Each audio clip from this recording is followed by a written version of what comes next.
Hello and hello. These are all linked down below. Check out their channels. Thing in the US that I've never seen in Germany. I don't know why. And it surprises me because Germans are known for eating healthy and fresh. When I see this sign, I get excited because in the US, you'll have trucks like this that have fresh corn. In Indiana, this is the only thing we do have. I mean, be honest, has a German ever had to shuck corn before? You know this is called That is kind of surprising. Why is that? the ear of corn. To I do love a good corn. be honest, I've only found sweet corn in processed packages in Germany. It's never been fresh Really? like this. And to pay for the corn, it goes solely based on the honor system. So you just put your money here, or they take Venmo. Venmo is basically an American PayPal. So would you say this truck is too PayPal owns Venmo, but yeah. I guess you guys use PayPal more often, approved? So which is, as I just said, they own Venmo, but they acquired Venmo, so I don't know. There's barely any difference between the two things. Anyway, this is kind of interesting. I wouldn't have expected that. this is how you shuck an ear of corn. You just gotta really rip it down. That, rip off the tail. Boom. I thought this was something interesting for you to know. All right, peace. I'm curious if the comments have an answer as to why this would be. This may be due to lack of land. Okay, so corn is probably one of those crops that's not really economical to farm on expensive land, relatively expensive. That makes sense because the U.S. is very vast, and places like Indiana, where people don't want to live, it's profitable to grow corn. That does make sense. Corn as a monoculture depletes the soil severely, so to prevent this, completely new areas have to be cultivated every 2 years. Interesting. So when you import this corn, like the processed corn, is it American corn? Yes, Germany does import corn from the United States, but it's not their largest source. Other European countries like Poland and France. Okay, CIA-funded surveillance software. I think this is about Palantir, which I am very interested in. CIA-funded surveillance software has Germany on edge, and it involves controversial US billionaire Peter Thiel. Should his company's AI surveillance tools be used by German police? Yes, says the police. No, say critics. Maybe, says the government. First, what is Gotham? Well, the other one. This might be some police. There's always going to be a struggle between security and privacy, right? I mean, that's just always going to be a struggle. And I've said this a million times, but I really appreciate Germany and their respect for privacy, like your guys' appreciation for privacy. You know what I mean? You have a lot of rights as far as cameras, and you have you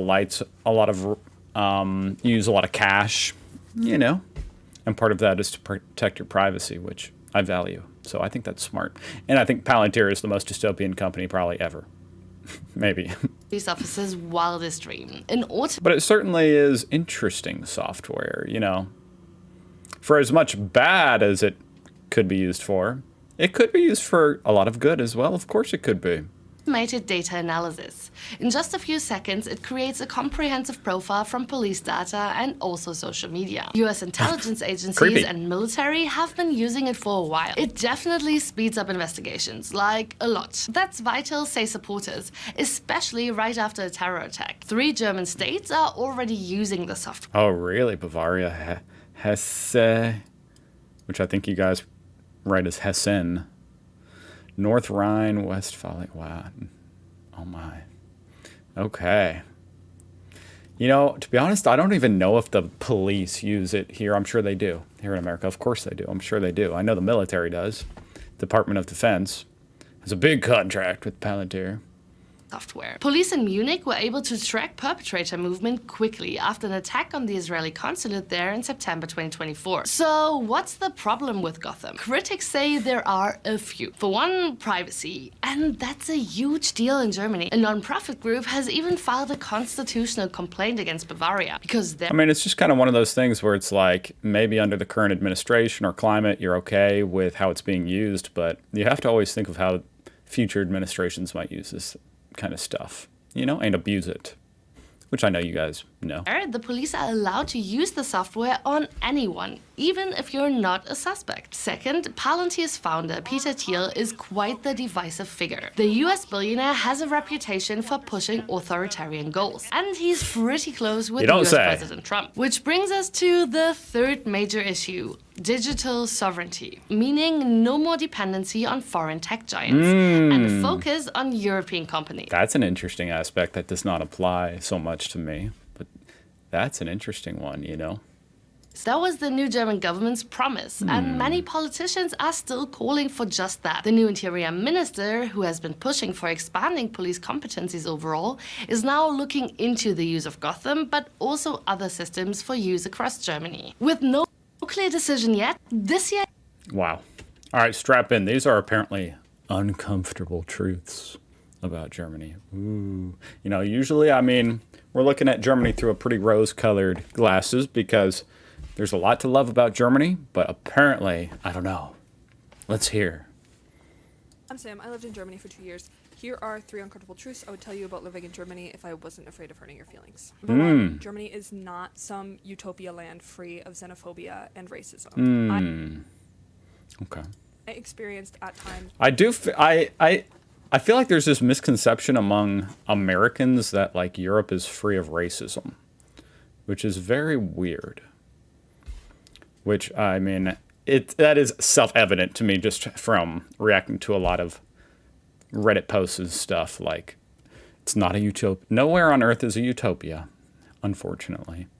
Times truly shocking levels of xenophobia. And this is from a white person from a Western country who speaks Xenophobia against her? That's kind of surprising. This is to say that I was dealing with it on easy mode, and I cannot even... Like for being an American, maybe? Speak to how much crazier it can get if you are a person of color, if you are not from a Western country, or if you don't speak German very well. As an American, I was confronted, sometimes by strangers, with completely inappropriate questions about whether or not I had ever been in a school shooting, whether or not I knew anyone who had died in a school shooting. I was asked if I had ever seen anyone die on the street of a heroin or fentanyl overdose. That's interesting. My first impression when she's saying that is like, I wonder what the context is, because someone asking you those questions could go either way. It could either be offensive, it could be some drunk guy trying to basically make fun of you, or America, or it could also be like just that German, more straightforward, like, oh, you're American? Well, this is what I've heard, and I want to know, like, I want to know, you know, I'm curious. Genuine curiosity, maybe. I mean, it could go either way. So I definitely see what she's saying. But also, I wonder if, you know, if it's not intended to be rude. I don't know. And mind you, I'm not talking about my close German friends having a serious conversation with me about my country's troubles. Okay. I'm talking about strangers. The moment they meet me, they find out I'm American, asking me all sorts of inappropriate questions. Is that a cultural difference? You guys tell me, or is that because, I mean, that does sound rude. That does sound very rude. But maybe that's just a cultural difference. And obviously, no matter where you go in the world, there's going to be dicks. You know what I mean? There's going to be assholes everywhere in the world. It's not like in some culture, they have some kind of, you know, perfect, amazing lineage of people, you know, that actually sounds racist itself. There's a wide diversity of people, no matter where they are, and some are total assholes. So, interesting. Some level, the suffering of my country's most vulnerable people was shock value and entertainment for them. This is actually a huge part of why Well, also, they're not, like, connected to it, you know what I mean? Like, I mean, as someone in America who... I mean, I don't know anyone who's died in a school shooting, so I wouldn't take that particularly, like... I don't know how I would take that, but I do know people who've died of fentanyl overdose, so that wouldn't really be funny to me at all. But I could see if you're, like, totally disconnected from that reality, you might not realize that. Maybe. I worked so hard to eliminate my American accent in German because I knew from experience that you know, as soon as a German person found out I was an American, there was a 50% chance that our conversation that we'd been having was about to be completely derailed into an interview about the most horrible things happening to my country's people. This is not to mention all the rampant negative stereotypes about Americans in Europe in general and the absolute shock. That is true. Yeah, I mean, obviously I get plenty of comments from people that literally just like hate America, which is sad to me. I mean, obviously there's a distinction between America and Americans, and a lot of times people don't make any distinction there. And also, not only that, but they just straight up hate Americans. You know what I mean? Which I think is weird. And also not that. I mean, obviously, I'm an American that pokes fun at Americans all the time and tries to confront some of the stupidity going on here. But at the same time, it's not because I'm trying to say all Americans are stupid. In fact, I'm trying to kind of like, in a small way, be like, guys, we're not all stupid. Okay? Some of us are, some of us aren't. Faces when they found out that an American had managed to learn a second language. Number 2. Would that be offensive or not? I don't know. I mean, I would be a little bit flattered by that, like if they're impressed by my second language. I understand it's kind of like, oh, wow, look at the American managed to learn a second language. It could be a little bit demeaning, but also it could be just like, hey, wow, you learned our language, you know? That's cool. Obviously, Americans are not known for learning or needing to learn a second language. I mean, that's the truth about it. There's very little incentive as an American to learn another language. Why would you spend your time doing that? Maybe that sounds brutal, or like some people are like, as a fun hobby, it could be fun and an interesting way to learn about another culture. But as far as like a practical thing, unless you're trying to get a job outside America, obviously, but most Americans aren't trying to do that. America's very big and has a lot of jobs. Becoming proficient in German is not optional. Unlike Europe, where you could work in the UK, you know, as a German, or you could work in Luxembourg or whatever, you know, there and in the big cities, you've got a lot of international people. So of course there's an incentive to learn English or whatever. If you ever want to develop a more than surface level relationship with this country and its people. It is true in most urban areas, especially in Berlin, that you can basically live your whole life in Germany without learning German and just speaking English. Oh, wow. I think this leads a lot of people to... That's kind of unfathomable. That's wild. Like, I'm just thinking about what that would be like if in New York City you could just speak Spanish and it would be like common. That would be bizarre, to be honest. To put off or completely abandon the extremely difficult but also extremely rewarding process of learning to speak with Germans in their language. It is true that you technically don't need it in a lot of places, but when I think of the most meaningful friendships and relationships and connections and experiences that I have had in Germany, none of them would have been possible if I didn't take the time. Yeah, okay. Don't get me wrong about what I said about, you know, it's not necessary for an American to learn another language. If you're going to live in another country, yeah, learn that language. That would be a smart thing to do. Of course. To learn a language. Number 3, and this is something people have talked about on here before, but if you are an American, or frankly, if you are from any North or South or Central American country, German culture is going to feel, at worst, extremely cold and judgmental to you. Ooh. Obviously, it goes without saying, not every German person, not every situation. I have met extremely warm and friendly Germans who I hold dear. But as a whole, it will be shocking. It is not as socially acceptable to talk to strangers in public. It is way harder to become officially friends with someone. You can hang out with someone for months, and you're like, well, you're not really my friend. You're like, you know, you're someone that I know. What? It feels like there is... That's so brutal. What does that mean? Like, I guess when I hear that, I'm just like, why are you making a distinction? Is there a reason? Like, why can't we just be friends? Or is it so that your true friends feel a little bit, you know, it's a little bit more special. It's a more exclusive club. How many people do you know that you're able to have like an exclusive club of friends? I don't know this many people, guys. I can't afford to be like, oh, you're not my friend. That's an exclusive club of 0 people.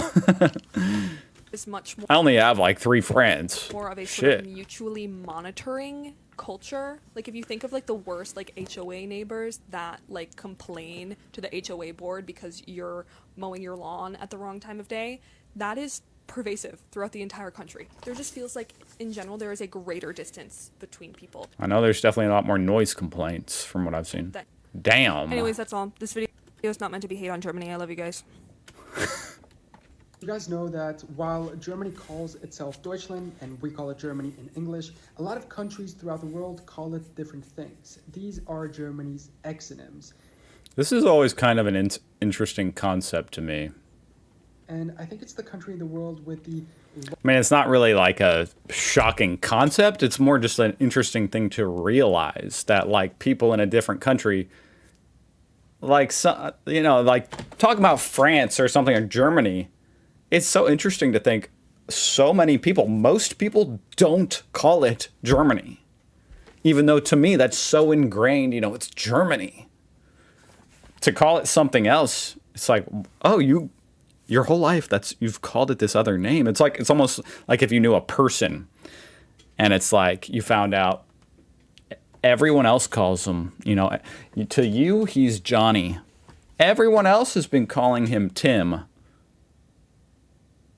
And it's like, who really are you? What's your real name? Largest and most different amount of them.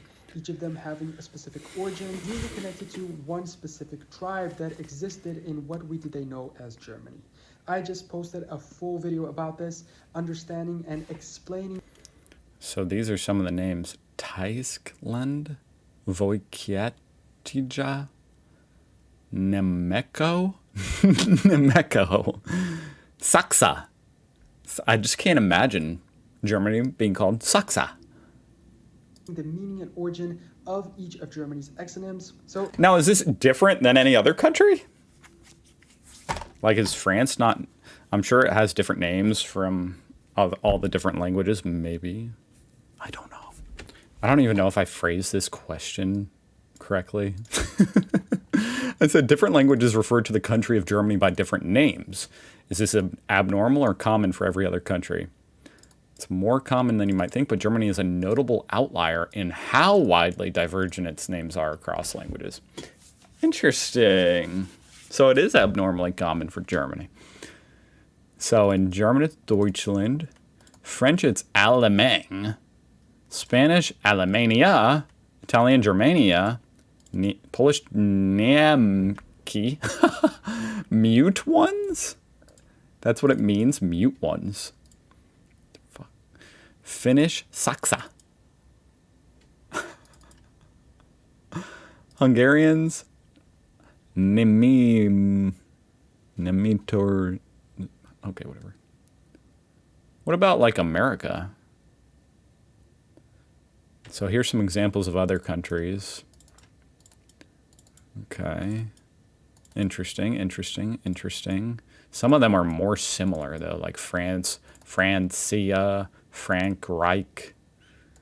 I'm asking, what about USA? Which, interesting, most of you guys call America, which is slightly funny because to me, America is like basically all of North America, like Mexico and Canada. Then there's also South America. But when you guys say America, you just mean USA. Some people mean that here too. I mean, I don't know. I guess it depends how the context. Relatively little variation. I'm kind of curious. Let's see some of them. United States. Estados Unidos.